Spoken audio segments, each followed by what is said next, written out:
Well, to talk to us more about this, let's welcome Shani Krige, the market lead for Candide South Africa, and she joins us from our Seapoint studio in Cape Town. A very good morning to you, Shani. Do talk to us about the significance of World Bee Day. Good morning. So World Bee Day was started 2 years ago. And it's a day to acknowledge the importance of these tiny little creatures we see every day in our gardens as pollinators, as you just mentioned, and also to encourage people to save them and to, make a bee-friendly garden and to care for them so that they can keep on pollinating and making the golden liquid that we, eat so easily on a lovely piece of toast, which we call honey. We speak about pollinating, but what is it really? How can you simplify it so that the layman can really understand the importance of bees when we speak about them as pollinators? So in nature, there's plants, or we find plants that are male and female, and the pollen from the male and the female plant needs to connect in order for that plant to create fruit or regenerate and create seed. And that's basically the most, simple way to explain pollination. And that's what bees do. They fly from one flower with pollen to another flower with pollen, and that's how they pollinate wildflowers, food crops that provide potatoes and tomatoes to us. So they may be tiny, but their contribution is quite significant. Let's talk just about how your organization will be celebrating World Bee Day tomorrow.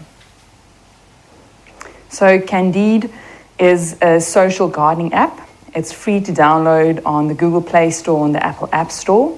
And it's truly a gardener's best friend, as we all have our phones in our pockets every day. You can just, quickly grab your phone. It's simple to use.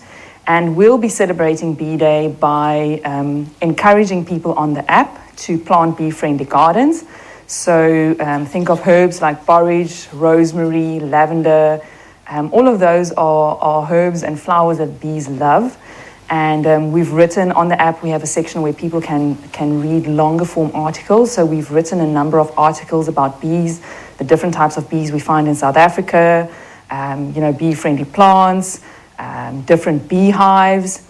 And then also on the app, we have a community of gardeners and we have beekeepers as well. So for instance, if someone finds a swarm of bees in their garden and they don't know who to contact, they can on the app find beekeepers that'll be able to come and collect the swarm for them and not necessarily kill them, but to take care of them and find a new house for them.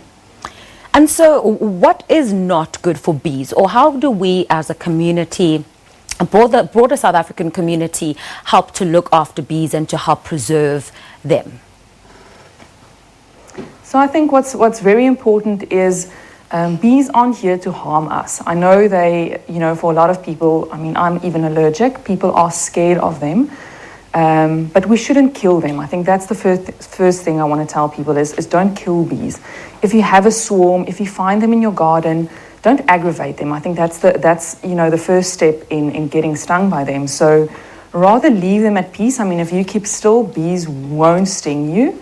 And then when it comes to, protecting them and caring for them, plant bee-friendly plants in your garden. Don't, use pesticides in your garden because that also kills bees. Provide bees with a water source. Just like human bees, bees need water to survive. So have a shallow water bath in your garden. A tip I saw on the app is someone had a shallow water bath and they filled it with marbles so that the marbles create like little islands in the water bath so the bees can go and sit on that and then reach the water and then they won't drown.